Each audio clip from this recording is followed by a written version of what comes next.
talk about Jordan, but he leads in no statistical basketball category. But yet we say there's an argument about him being the best. But then when you look at Kareem and you look at LeBron, those guys lead in several statistical categories. Has 6 championships, 10 scoring titles. What are we talking about?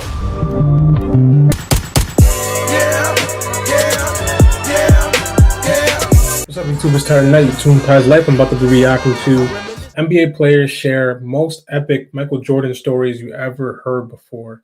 Let's get into the video. Like, comment, subscribe. Let's go.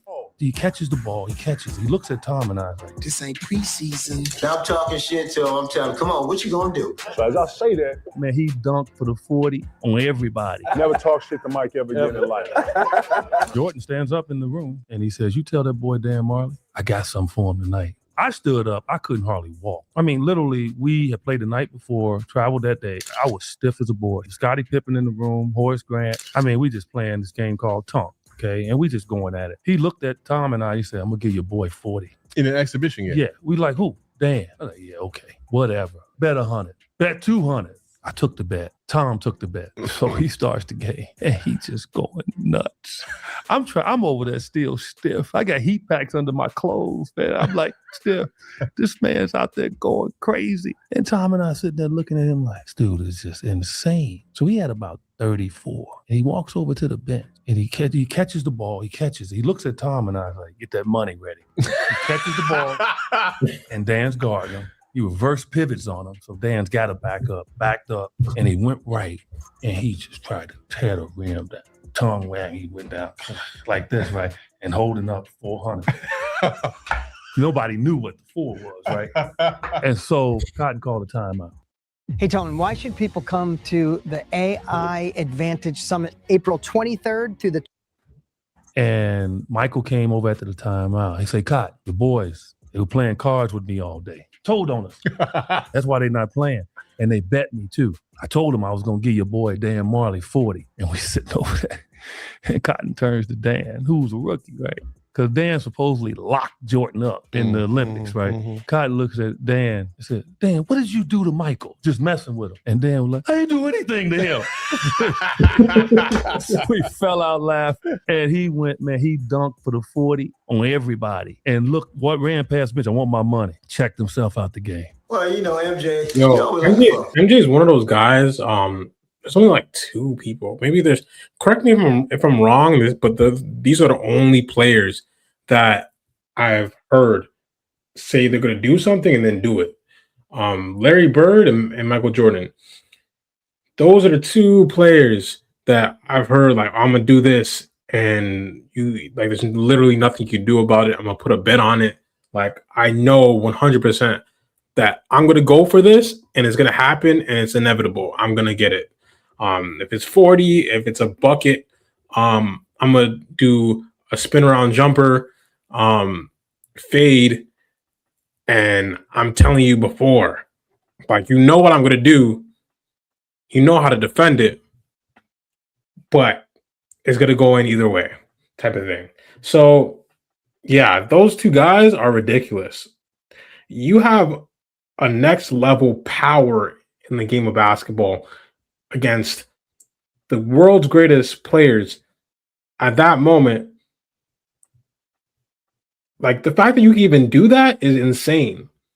You shouldn't be able to like just pick apart the defense and tell them before, basically give them a cheat sheet and still do it. And they're still failing. You know what I'm saying? They're still failing to defend you after you gave them the cheat sheet. I'm gonna do this. I'm gonna take one dribble to the side, step back, pump fake twice, and then fade. They still do it. Another person I think that probably did do that, but I haven't really heard stories, is probably Kobe. Kobe's one of those guys. There's literally nothing you can do about it. He'll pump fake like 10 times. You know he's going to shoot it. He's not passing it. He's still making it. So, yeah, those players are just, like, insane. It's probably, they're probably a nightmare to guard, to be honest, for real. Walking around, he'll put his hand up high, trying, for me to give him a high five.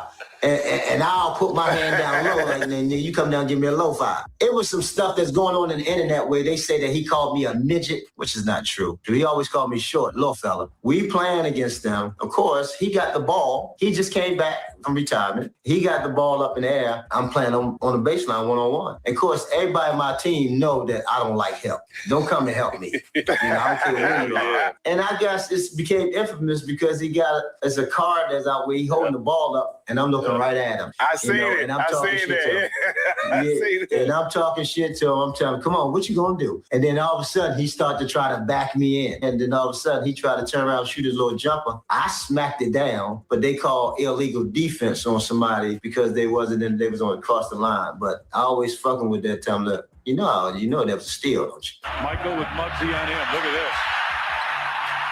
They want to clear out. Parrish is illegal. Parrish is illegal. Now Okay, Muggsy. Foul call. Okay, My Muggsy. year was MJ's first year back in the NBA with the Wizards. Paul Pierce like, man, I'm going to get him in the fourth quarter. I need you to give him the first three. Man, we got out there. First off, Twan and MJ talking stuff to each other on the tip. Like, you know what I'm saying? So MJ tell Paul, I got to come all the way back to the NBA just to get a pickup game with you, just to get a run with you. So they all going back and forth the whole game. But I'm like, man, y'all got to chill. You know what I'm saying? Like, I'm the one got to guard this man. What did he do that game? What did MJ do? He finished with like 30, 32. What'd you do? We ended up I had 16 and 10. Oh, yeah. Okay. Yeah. Solid. Very Playing with solid. Twan and Paul in their prime, that's Yeah. solid. I'm surprised you got enough looks to get 16 with them two. Right. These older players are bitter. They don't like each other. All right. When they say that they didn't fuck with each other, they do not mess with each other, dog. Still. Like our generation, we mess with each other. That's why they called our game. Our generation was soft before. Now this generation soft. Like every generation, everybody feels soft. But they don't mess with each other. And so I'm sitting here. They have us lined up. And so at the end of the line, it's the GOAT. It's Michael Jordan. Next to him, let's go Magic Johnson. Then it's a space for Kobe Bryant. And then it's Steph Curry. And then it's myself, Isiah Thomas, so forth and so on. Isiah and Mike don't fuck with each other. And I've always heard these stories, but I ain't never witnessed it, right? So I'm sitting here next to Steph, and me and Steph geeking, because we like, that's Mike, that's Magic. And then I'm looking at Zeke, right? Love Isiah. I'm looking at Zeke. Zeke hot. Zeke got his hands like this. Zeke shaking. I think Zeke talking to himself, right? So I'm a little messy. And I walk up, I say, Zeke, what's wrong? Imagine being able to build an app with your name on it just by thinking about it. Meet Base 44. What's up, bro? Back down. So I turn, I say, y'all still beefing? They did not speak. It was no conversation. And my guy, Mike and Magic back there laugh. And I know it's making Isiah hot because Isiah got his road dog with him. He ain't got nobody to laugh at the jokes that he said. You know what I'm saying? I'm looking at this. I'm like, these older players are still bitter at each other, dog. They hot. They hot. They grumpy, man. I know we talk about Jordan, but he leads in no statistical basketball category. But yet we say there's an argument about him being the best. But then when you look at Kareem and you look at LeBron, those guys lead in several statistical categories. Man, the Scotty stuff makes sense. They all are still eternally beefing. Like if they can put some words on the plate, I think we'll see a lot of them be like, yo, line it up. Oh my gosh. But if he doesn't lead in certain statistical categories, I mean, look at the circumstance. Look at how long he played in the NBA. You're talking about Kareem. You're talking about LeBron. Kareem played damn near 20 years. LeBron played damn near 20. He played 20-something years. And he's still playing more years. Jordan only played 13 years because there was like 2 years where he played like less than 40 games because he was injured. And he's still like top, 5 or 6 on the scoring list? Are you serious? What are we talking about? If Jordan played that many years, he would be the highest on the scoring list. He might even be up there on the assist list just because he probably went X amount of years of averaging like 6 assists, which is solid, but like no one really does that like in that period of time consistently for X amount of years. Like if they're playing for a long time, it usually diminishes. I'm saying I feel like Jordan would have kept his 36 and 5. You know what I'm saying? and he still would have been high on the all-time categories. So like to bring up Kareem and Jordan, are we gonna like ignore the facts? These guys played in the NBA for 20 seasons. Come on now. And he's up there with them in the top 5, in the top 6. Come on now. What? Jordan was scoring way more than LeBron and way more consistently at a high level. He had like a bunch of scoring titles. So like what are we really talking about, Isaiah? Like what are we talking about?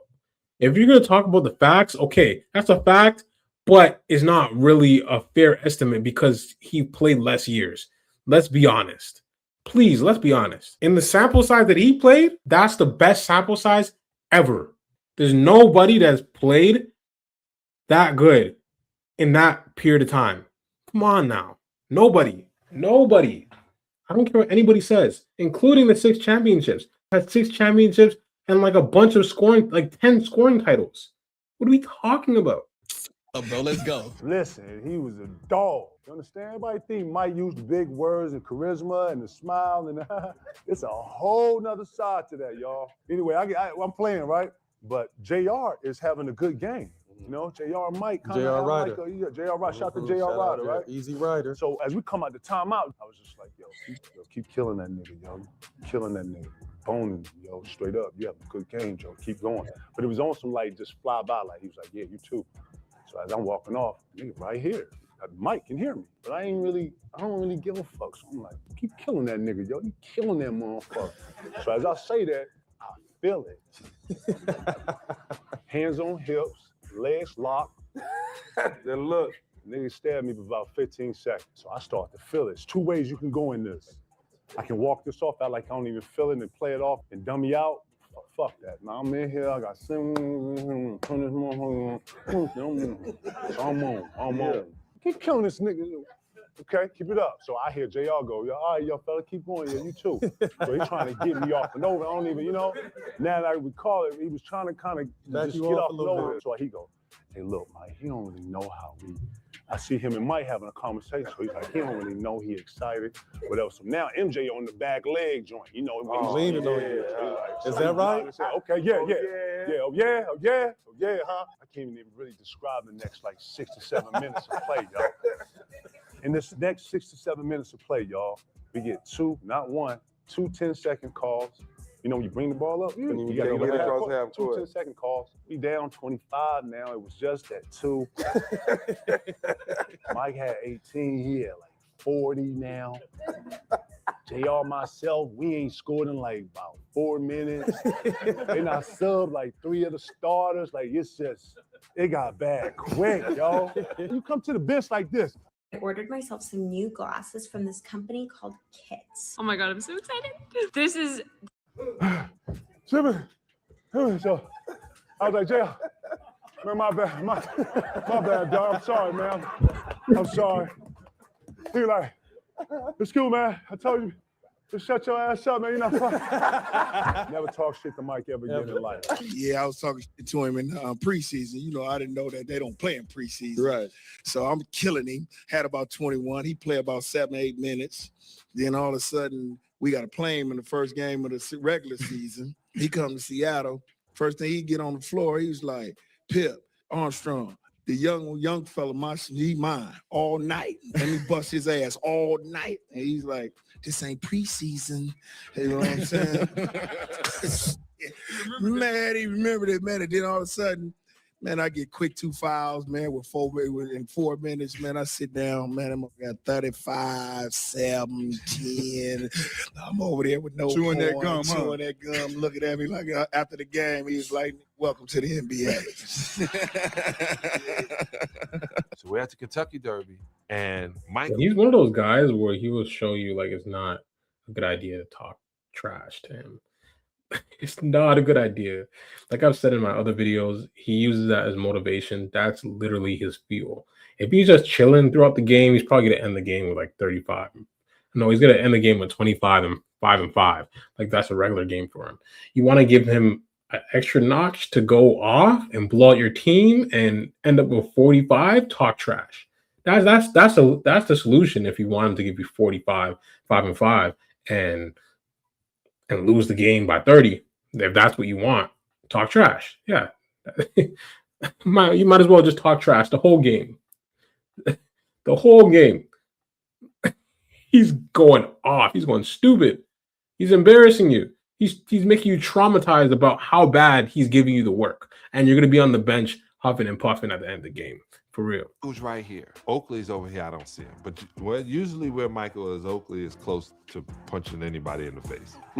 So Chris Tucker and he, they stop me and they go, right now, right in front of your man, Michael or Kobe. The room is silent. And I turn, I look at Michael, he's sitting down there, and he looks up at me and I go, Money, at 27 years old, where Kobe was at the time, he would give you the business. And out of nowhere, Oakley punches me in the stomach when I don't see him. He knocked all the air out of me. And Michael was like, leave him alone. You know, Sal is crazy. He was pushing them, and everybody's laughing. And I, to this day, feel the punch. But I, at one time, watched Kobe literally imitate everything Michael was doing. And I mean, to the walk, to the talk. And then I see my man, Stephen A. Smith, tell the story how Kobe says, I told Michael, if we were in the same prime, I would bust your ass. I watched him say that. And then Stephen picked up the phone. Hey man, young fella said, not only would he, but he bust your ass. And Michael was like, yeah, we played one-on-one. Young fella got me. But you know, I'm older now, that whole thing. But remember that time? But Kobe played Jordan one-on-one? Yeah. It was a little private little thing? It had to be. But really? And Kobe won? I call it one-on-one because when he was a Laker and Michael's last year on the team, Kobe went for 50. They said Kobe didn't talk to anybody 3 days or a week before didn't talk to anybody. Huh. They thought something was wrong with him. And it's because Michael, I said to him, you can imitate everything I be. You're never gonna be me or something like that. And Kobe dropped 50 on him. But he was he said because Kobe was wearing Jordans and he was like, oh, you could wear my shoes, but you'll never fill them. You know what I'm saying? So basically he's saying like you will never fill in my shoes of everything I've done. Like you're never going to be able to amount to what I've done in the past. You could copy me all you want, but it's not going to happen. You're not going to be me. That hurt. Came back, gave him 50. Kobe gave Jordan 50. Jordan, it was like older Jordan, but it's still like Jordan's still good. He's not the Jordan in his prime, but he's still a decent player. He still can play defense. He gave him 50. This is Kobe in his prime versus Jordan that's out of his prime. So, I mean, what do you expect? It's Jordan. What do you expect? It's Kobe in his prime. Kobe he's another guy that uses motivation, uses like trash talk and all that as motivation to go out there and go for 50. You know what I'm saying? 60. And he'll do it multiple nights. So yeah. Jordan knew what he was doing though. Jordan knew what he was doing. He knew he was gonna come back and go crazy. Jordan probably just wanted the competition for real and see what he would do. And all that. Kobe went crazy, but his whole thing was, I remember when I asked him, I said, why you didn't go to Duke? Why didn't you go to college? Like, you just knew you were good enough for the pros? He said, no, I heard Michael was retiring. I wanted to play with him and against him. Oh, that's why Kobe went straight out of high school? Smartest thing in the world. So he could play Jordan. Yeah. The rocket equation. It's a beautiful thing. Crazy. No astronaut. That was crazy. That makes a lot of sense why Kobe never went to college, because he wanted to play Jordan, and Jordan was about to retire, and he retired for some years. But there was some speculation around there when Kobe got drafted, or around those years, 95, that Michael Jordan was planning to retire, and he ended up retiring and coming back actually. So Kobe got to play him a couple of times, a couple of years. So he got his good tenure, like short tenure of playing. Actually, it was good. It was a good amount of years. I would say it was like 6 years, 5-6 years maybe. Yeah, but that was a great video nonetheless. It shows you Jordan's mentality. It shows you his inspiration and his impact in the NBA, and it even brought Kobe Bryant to the NBA even earlier than than it was supposed to happen, because he heard that his GOAT was about to retire. We got Kobe early. Maybe college would have helped him to have an instant impact in the NBA, but he still took that development route. Either way, he developed in the NBA, worked on his game, and got better and better. And he ended up being Kobe Bryant, and took a lot from Jordan's game. And the reason why Kobe's Kobe is because of Jordan, and we saw that. He took his mentality, took his game, his fundamentals, and made it his own. So, yeah, you see Jordan's impact, his dominance, and you could see that players were kind of scared of him at times, because it's like, I try to talk trash to him, but it ended really bad. So, like, young guys that come into the league try to talk trash to me, like, oh, wait, hold up, chill. Don't do that. I'm the one that has to guard him. It's one of those things. But yeah, that was a great video. Like, comment, subscribe. Let me know what other videos you want me to react to. I'm about to say a prayer. Name Jesus, I pray, who is watching this video, bless them from the crown of their heads to the soles of their feet. Allow them to be strong in their mind, body, and soul. Who is watching this video, I pray that they follow their dreams, but keep God first. They have to know that as much as they put into following God and knowing about God is how much they're going to get with their dreams and aspirations and their blessings. And not all blessings are good blessings. You got to know when you're being tested, when things are distract you from God. You can't allow things to get you to put your morals to the side. Your morals always have to be the number one. Your faith always has to be number one. Your relationship with God always has to be number one. So whatever is that comes about, and might look like it's something that's a blessing, if it's nothing to do with God, if it's nothing to do with your faith, if it's pushing you away from your faith, and if it's distracting you and it's not allowing you to have a better relationship with God, you gotta let it go. You gotta let it go. And realign and find the success that has something to do with God. Or even if it's like a sport, even if it's a job that doesn't really entail God, but it might even allow you to be in places where you can spread the word of God or influence someone with your light, as you are a man of God. And if you are Christ-like in any setting, and if you can do that, if you could act in that way, and if you can build on your relationship with God and show people and be that light in any type of environment, then that's the best place you could be. And you have to look at it as a mission and not an inconvenience, because God puts you in places for a reason, and you got to put him first. And any place that allows you to distract you from doing that, you got to get out of there and realign yourself. So in the name of Jesus, I pray. Bless everybody. Amen. So stay blessed, and I'm out.